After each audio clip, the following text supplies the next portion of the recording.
Policy মেকাররা কিন্তু ব্যবসায়ী না, কিন্তু কত ধানে কত চাল হয় এটা যে কোনো অ্যাকাউন্টেন্ট করতে পারে।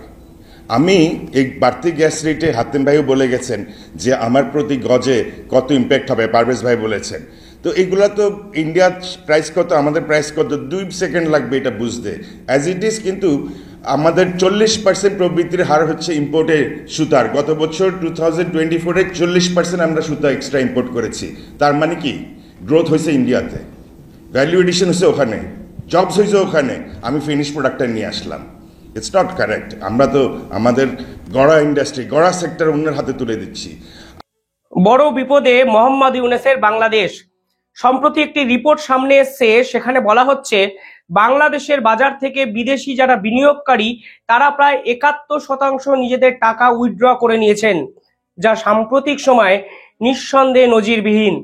একটা দেশ যখন দেউলিয়াকরণের দিকে যায় তখন বিদেশি বিনিয়োগকারীরাও কিন্তু সেই দেশের উপর ভরসা রাখতে পারে না। মোহাম্মদ ইউনূসের এই বাংলাদেশ হলো তার সব থেকে বড় উল্লেখযোগ্য উদাহরণ। এ বিষয়ে বাংলাদেশ মিডিয়া একটা লাইনও আজ অব্দি বলেনি, অথচ গ্রাউন্ড রিয়েলিটিতে গিয়ে দেখা যাচ্ছে সাধারণ মানুষের কাছে হাতে টাকা নেই। চরম মূল্যবৃদ্ধি, অর্থনৈতিক মন্দা, তার আসল কারণটি কালকে প্রায় খোলসা হয়ে গেল, যেখানে বলা হচ্ছে একের পর এক ধাক্কা খেয়ে বাংলাদেশের অর্থনীতি কার্যত তলানিতে গিয়ে ঠেকেছে। রিপোর্টে কি বলা হচ্ছে? রিপোর্টে বলা হয়েছে যে ফরেন ইনভেস্টর যারা বাংলাদেশের আগের সরকারকে অর্থাৎ শেখ হাসিনা সরকারের প্রতি ভরসা করে ইনভেস্ট করেছিল, তারা আর মোহাম্মদ ইউনূসের সরকারের উপর ভরসা করতে পারছে না। শুধু ভরসা করতে পারছে না সেটা নয়, তারা তাদের যে বিনিয়োগ, সেই বিনিয়োগের 71% টাকা বাংলাদেশের মার্কেট থেকে তুলে নিয়েছে। এর ফলে একদিনে এক ঝটকায় খাদ্যে মূল্যবৃদ্ধির পরিমাণ 10%-এর বেশি বেড়ে গেছে। ভাবতে পারেন, ইতিহাসে এই প্রথমবারের জন্য বাংলাদেশের অর্থনৈতিক কাঠামো এই রকম চরম জায়গায় পৌঁছালো। সিএনবিসির পরিষ্কার রিপোর্টে কিন্তু একথা বলা হয়েছে। পাশাপাশি আরো কিছু গুরুত্বপূর্ণ তথ্য দেওয়া হয়েছে। বলেছে এই ফরেন ইনভেস্টররা যেহেতু বাংলাদেশের এই মার্কেটে আর বিনিয়োগ করছেন না, এবং পাশাপাশি এই বাংলাদেশে ইউএসএইড এর টাকা আসা কমে গেছে, সুইজারল্যান্ড এই বাংলাদেশ থেকে তাদের মুখ ফিরিয়ে নিয়েছে, এর জন্য নাকি স্টক মার্কেট একদিনে 67% পড়ে গেছে, যা ইতিহাসে এই প্রথমবার। এবং বর্তমানে বাংলাদেশের স্টক মার্কেটের সামগ্রিক মূল্য মাত্র 338 কোটি টাকা, বাংলাদেশের টাকায় 338 কোটি। অর্থাৎ এই প্রথমবারের জন্য বাংলাদেশের শেয়ার বাজার, শেয়ার মার্কেট এবং খোলা বাজারে যে টাকার পরিমাণ তা কিন্তু সর্বনিম্ন জায়গায় গিয়ে পৌঁছালো শেষ 10 বছরের নিরিখে। এবং মোহাম্মদ ইউনূসের শেষ 6 মাসের এই সমীকরণ, এই তথ্য যদি দেখেন তাহলে দেখবেন পরিস্থিতি আরো ভয়াবহ। শেখ হাসিনা যাওয়ার পর প্রথম 3 মাসের একটি তথ্য প্রকাশ করা হয়েছে। সেখানে বলা হয়েছে প্রথম 3 মাসে বিদেশি বিনিয়োগ কমে গেছে 70 থেকে 71%। অর্থাৎ যেভাবে মোহাম্মদ ইউনূসের প্রতি প্রথম দিকে সাধারণ মানুষ ভরসা করেছিলেন, বিদেশি ইনভেস্টররা একটা বিশ্বাসযোগ্যতার জায়গায় মোহাম্মদ ইউনূসকে কনফিডেন্সে নিয়েছিলেন, সেই জায়গা আজকে আর নেই। জানুয়ারি আসতে না আসতেই সেই টাকা তারা উইথড্র করে নিয়েছেন এবং এক ঝটকায় 71% টাকা বাংলাদেশ থেকে বেমালুম গায়েব হয়ে গেছে। এমনকি এই সামগ্রিক যে মূল্য, এই টাকা উইথড্র করার সামগ্রিক মূল্য বলা হচ্ছে $532.48 মিলিয়ন। বিশাল পরিমাণে টাকা হঠাৎ করে বাংলাদেশ থেকে রাতারাতি গায়েব হয়ে গেছে। এমনকি বিদেশি যে সঞ্চয়, ফরেন অ্যাসেট, বিদেশি মুদ্রার যে সঞ্চয়, তা গিয়ে ঠেকেছে মাত্র 13.08%। এই মুহূর্তে পাকিস্তানের পরেই আছে বাংলাদেশ দক্ষিণ এশিয়ার নিরিখে। পাকিস্তানের ফরেন এক্সচেঞ্জের পরিমাণ বোধহয় 7 থেকে 8%-এর কাছাকাছি হয়, এবং বাংলাদেশের এই ফরেন এক্সচেঞ্জের পরিমাণ 13.08% গিয়ে পৌঁছেছে। একদম অফিসিয়াল ডাটা। কাল সিএনবিসির মতো মানে একটা আন্তর্জাতিক মানের সংবাদপত্র এই খবর প্রকাশ করে বলেছে যদি বাংলাদেশ সরকার ইমিডিয়েটলি কোনো অ্যাক্ট না করে তাহলে 3 মাসের মধ্যে বাংলাদেশের বাজারে, খোলা বাজারে মানুষের হাতে আর টাকা থাকবে না এবং সরকারিভাবে দেউলিয়াকরণের দিকে হাঁটতে চলেছে মোহাম্মদ ইউনূসের বাংলাদেশ। অথচ এরা সেই ভারত বিরোধিতাতেই পড়ে আছে। এই আসল সমস্যা, এই গুরুত্বপূর্ণ এত বড় ইস্যুগুলো নিয়ে বাংলাদেশের মিডিয়া একটা লাইন অব্দি আজ অব্দি কেন বলছে না, সেটাই তো বড় প্রশ্ন। যাই হোক, মূল ভিডিওতে ফিরি। তথ্য আরো কি বলছে? তথ্য বলছে বর্তমানে ঢাকা যে স্টক এক্সচেঞ্জ, সেই স্টক এক্সচেঞ্জের টোটাল মূল্য এসে দাঁড়িয়েছে $3 বিলিয়ন। অর্থাৎ ইতিহাসের পরে এই প্রথমবারের জন্য এত কম পরিমাণ টাকা স্টক এক্সচেঞ্জে সঞ্চিত আছে, যেটাও কিন্তু অত্যন্ত নজিরবিহীন এবং অ্যালার্মিংও বটে। বাংলাদেশের সরকার এই বিষয়গুলো আন্দাজ করেছিল, তার জন্য তারা হঠাৎ করে বাংলাদেশে একটা পলিসি নিয়ে আসে। সেই পলিসির নাম হলো কন্ট্রাকশনারি মনিটারি পলিসি। এই নতুন পলিসিতে এনে তারা ঠিক করে তারা নতুন করে টাকা ছাপাবে না, উল্টে সাধারণ মানুষের হাতে যেন টাকা থাকে সেই ব্যবস্থা করবে। এতে কি হয়, এতে বাংলাদেশের মানুষের খোলা বাজারে টাকার পরিমাণ কিন্তু কমে যেতে শুরু করে। অর্থাৎ এই ধরনের কন্ট্রাকশনারি পলিসি আসলে বাংলাদেশের রাজনীতিতে মোহাম্মদ ইউনূসের কাছে ব্যাকফায়ার হয়ে গেছে। সম্পূর্ণ ভুল পলিসিতে আজ বাংলাদেশ কিন্তু কার্যত হাজার হাজার কোটি টাকার ধাক্কা খেতে চলেছে এবং এরই আগাম এই ঘটনার আগাম একটা আভাস পেয়েই তারা IMF এর কাছে লোন চেয়েছিল 1 সপ্তাহ আগে। আমি একটি রিপোর্ট করেছিলাম, সেখানে বলেছিলাম IMF এই বাংলাদেশকে আর লোন দিতে চাইছে না। অর্থাৎ শেখ হাসিনার চুক্তি মতো IMF এই জানুয়ারি মাসে বাংলাদেশকে লোন দেবে এরকমই প্রতিশ্রুতি করেছিল, কিন্তু পরিবর্তিত পরিস্থিতিতে তারা বলে আমরা এপ্রিলের আগে তোমাদের সাথে আর কথোপকথনই করতে চাইছি না, কথাই বলতে চাইছি না, কারণ তোমরা আমাদের টাকা ফিরিয়ে দেবে সেই অনুযায়ী কোনো প্রতিশ্রুতি তোমাদের সরকারের কার্যকলাপে অন্তত বোঝা যাচ্ছে না। পাশাপাশি হিউজ স্টকেজ ক্যাশ এই কিন্তু কমতে শুরু করে দিয়েছে। অর্থাৎ সরকারের কাছেই খোলা বাজারে টাকা নেই। এই বিপুল পরিমাণে টাকাকে উইথড্র করার ফলে বাংলাদেশ কিন্তু কার্যত অর্থনৈতিক মন্দার দিকে প্রবলভাবে আরো এক ধাপ এগিয়ে গেল। 3টে কারণ এখানে বলা হয়েছে রিপোর্টে। আমি একটু আপনাদেরকে এই 3টে কারণ বলতে চাই এবং তারপরে বলতে চাই এতে ভারতের কি কিভাবে লাভ হতে পারে। দেখুন, প্রথম কারণ বলা হচ্ছে ইলেকশন ইস্যু। একদম পরিষ্কার রিপোর্টে বলা হচ্ছে মোহাম্মদ ইউনূসকে ভরসা করেছিলেন দেশের সাধারণ মানুষ, কারণ মোহাম্মদ ইউনূস প্রথমে এসেই বলেছিলেন আমরা অ্যাজ সুন অ্যাজ পসিবল নির্বাচন করব, আর বিদেশি বিনিয়োগকারীরা স্টেবিলিটি খোঁজে। আপনি যদি নির্বাচিত সরকার না হন তাহলে তো আপনার উপর ভরসাই করতে পারবে না সাধারণ মানুষ। ফলে বিদেশি বিনিয়োগরা এই মোহাম্মদ ইউনূসের এই ভাওতাবাজি বুঝে গেছে। তারা বুঝেছে মোহাম্মদ ইউনূসের আসল লক্ষ্য কিন্তু ক্ষমতায় থাকা, আর ক্ষমতায় থাকার জন্য আলটিমেটলি আন্তর্জাতিক সমস্ত সম্পর্ক কিন্তু তারা খারাপ করে দিয়েছে। এর ফলেই বিদেশি বিনিয়োগকারীরা বাংলাদেশে টাকা ইনভেস্ট করে কিছু রিটার্ন পাবেন এই নিশ্চয়তাটাই পাচ্ছেন না।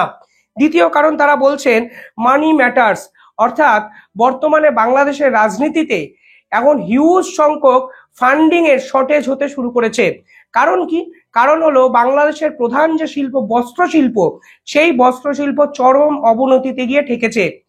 একের পর এক কোম্পানি, একের পর এক আন্তর্জাতিক প্রতিষ্ঠান বাংলাদেশের বস্ত্র শিল্প থেকে মুখ ফিরিয়ে নিতে শুরু করে দিয়েছেন। শুধু যে তারা মুখ ফিরিয়ে নিচ্ছেন তাই নয়, তারা নতুন করে বস্ত্র শিল্পীদের মাইনা দিচ্ছে না। এমনকি বস্ত্র শিল্পীরা দিনের পর দিন অবরোধ করেছেন, সেই অবরোধের উপর বাংলাদেশের পুলিশ বাহিনী, সেনাপ্রধান গুলি চালিয়েছে। সব মিলিয়ে যদি নতুন কোনো শিল্প বাংলাদেশে তৈরি না হয় তাহলে যারা বিনিয়োগ করছেন তারা টাকা রিটার্ন পাবেন এই আশাও করছে না। অর্থাৎ শেষ 8 মাসে বাংলাদেশের আন্তর্জাতিক বিনিয়োগের পরিমাণ শূন্য, ইন্টারনাল ট্রেডের অবস্থা অত্যন্ত ধ্বংস হয়ে গেছে। ফলে কোন ভরসায় একটা সাধারণ মানুষ বাংলাদেশের মার্কেটে ভরসা করবেন বিনিয়োগ করার জন্য? পাশাপাশি এর প্রধান কারণটা কিন্তু আরো গভীরে, আইন শৃঙ্খলার অবনতি। বাংলাদেশের বিনিয়োগকারীরা মনে করছেন আইন শৃঙ্খলার অবস্থা এতটাই খারাপ জায়গায় পৌঁছেছে যে ব্যবসা বাণিজ্য হতেই পারে না, সম্ভবই নয়।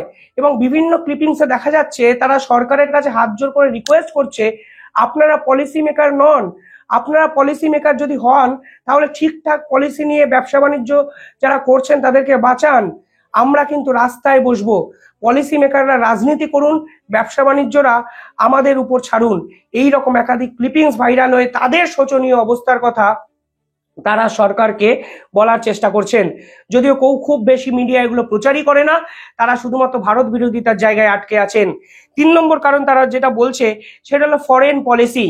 অর্থাৎ যে কথা নিয়ে আমি বারংবার করে এর আগেও কথা বলেছি যে বাংলাদেশের এই সরকার সম্পূর্ণভাবে ডিজাস্টার একটা পারফরমেন্স করেছেন ফরেন পলিসি নিয়ে। অর্থাৎ বিদেশের সঙ্গে সম্পর্ক সম্পূর্ণ তলান্তে গিয়ে ঠেকেছে। সেনাপ্রধান কানাডার সঙ্গে মিটিং করেছিলেন, বাইডেনের সঙ্গে মিটিং করেছিলেন, কিন্তু আলটিমেটলি এই মিটিংগুলো কি কারণে করেছিলেন আজও কিন্তু ধোঁয়াশা। এই মিটিং এর পরেও আন্তর্জাতিক মার্কেট কিন্তু বাংলাদেশের উপর ভরসা করতে পারেনি। মানে তারা দিনের পর দিন ভারত বিরোধিতা করেছেন। এতে কি হয়েছে, ভারতের ব্যবসায়ীরাও বাংলাদেশের উপর কিন্তু আর ভরসা করছে না। সবচেয়ে বেশি ক্ষতিগ্রস্ত হয়েছে বর্ডার এরিয়াতে। বর্ডার এরিয়াতে অনেকে মানি এক্সচেঞ্জের বিজনেস করতেন, কিন্তু মানি এক্সচেঞ্জের বিজনেস সম্পূর্ণভাবে ধসে গেছে, কারণ ভারত এবং বাংলাদেশের মধ্যে সাধারণ মানুষের যে আদান প্রদান, সাধারণ মানুষ যে এক দেশ থেকে অন্য দেশে যাবেন, এই ব্যবস্থাটাও কিন্তু অনেকটা ধীর গতিতে চলছে। ভারত কিন্তু ভিসা দেওয়া বন্ধ করে দিয়েছে। পরিবর্তিত কোনো দেশে বাংলাদেশকে অ্যাভেল করবে এই রকম সম্ভাবনাও কিন্তু দেখা যাচ্ছে না। পররাষ্ট্র উপদেষ্টা মুখে চীনের কথা হয়তো বলছেন, কিন্তু আজও চীন প্রতিশ্রুতি দিয়ে বলেনি তারা বাংলাদেশের জন্য তাদের দরজা খুলে দিয়েছে।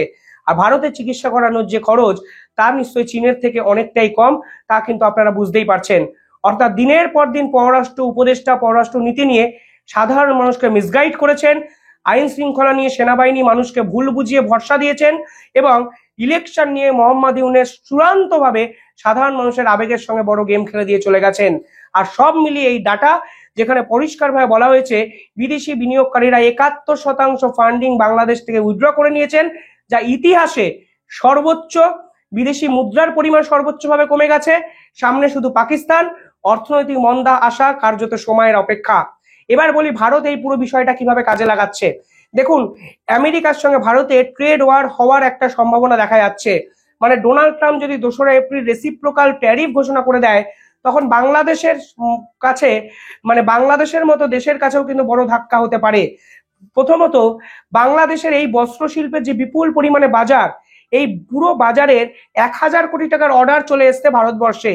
অর্থাৎ আমেরিকার কাছে এই ভারতের যে দরজা যদি কোনো না কোনোভাবে ধাক্কা খায়, তাহলে কিন্তু বাংলাদেশের বিদেশি বিনিয়োগের যে ব্যবসা বা বিনিয়োগের যে সম্ভাবনা, তা কিন্তু ভারত সরকার অ্যাভেল করতে পারে।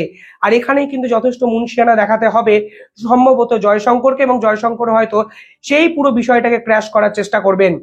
এবং আপনি যদি জানেন, 25শে ডিসেম্বর ক্রিসমাস ছিল, 1 জানুয়ারিতে ওয়েস্টার্ন কান্ট্রিতে নিউ ইয়ার ইভ ছিল।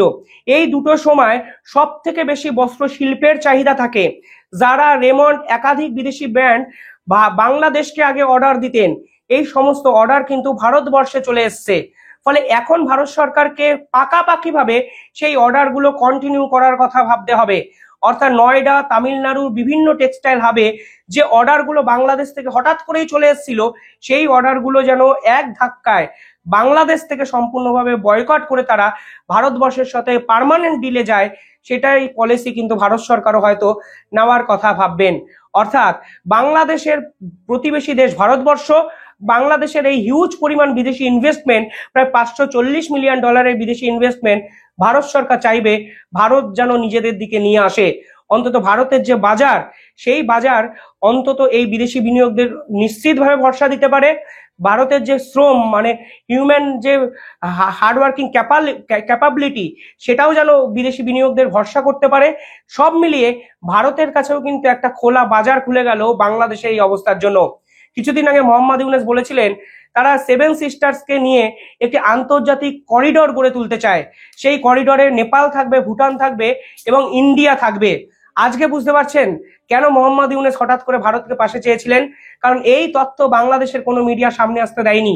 আজ যখন আন্তর্জাতিক বাজারে এই তথ্য হঠাৎ করেই সামনে চলে এসছে, তখন আমরা বুঝতে পারছি মোহাম্মদ ইউনূসও রিয়েলাইজ করেছিলেন ভারত যদি বাংলাদেশের পাশে এসে না দাঁড়ায়, তাহলে বাংলাদেশের সমস্ত ব্যবসা, বিদেশি বিনিয়োগ ভারত খোলা বাজারের মতো নিয়ে এক ধাক্কায় উবে চলে যাবে।